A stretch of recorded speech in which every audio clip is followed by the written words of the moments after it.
drove through a shattered, charred landscape. 6 months ago, as many as 100,000 people in Tokyo had been, in the words of a US general leading a massive incendiary bombardment, scorched and boiled and baked to death in a single night. The city's rivers had boiled, and liquefied glass had rained. The stench of burning flesh had been so intense that US B-29 bomber pilots several thousand feet above had gagged. What was left was a vast city of ashes. Much of Japan's sprawling capital had been built with wood houses. Those humble homes were now fine cinders. Tokyo was reduced to a series of shanties, endless rows of little shacks cobbled together from whatever scraps of metal or stone had survived the unnatural flames. The gloom was broken only by the occasional flower planted by the dispossessed residents of these huts, or a curtain hung over a makeshift window. Scoured by fire, sturdier buildings like factories were a mangled mess of steel girders. There were colossal piles of rubble strewn around trashed streets. Tokyo was dark, filthy, and collapsing. It reeked.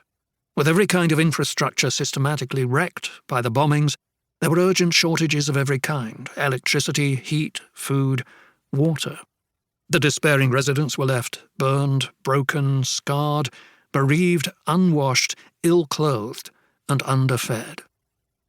Tojo flickered between life and death. At the Yokohama hospital, a US Army surgeon was unimpressed by the dire chest wound. He had seen hundreds of them. Lying on a simple cot, his shirt and trousers drenched in his own blood, the former Prime Minister grimaced in pain, groaning as he drew breath. Japanese and American doctors stitched him up and gave him plasma infusions. American soldiers watched his agonies with cool indifference. One shrugged that Tojo had earned himself a Purple Heart. Pulling through, he grew strong enough to lament that death was taking so long.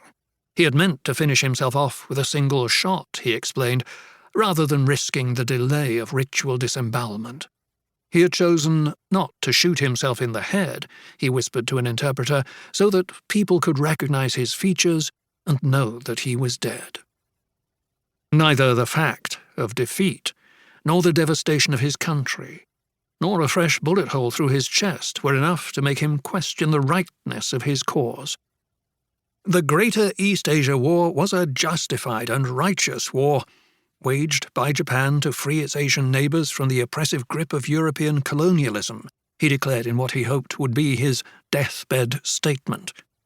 He expressed his regrets to the Japanese nation and all the races of the greater Asiatic powers, although not to the allied countries against which his cabinet had gone to war. Given the ruin all around him, he was not inclined to apologise to the bombers. "I would not like to be judged in front of a conqueror's court," Tojo said. "I wait for the righteous judgment of history."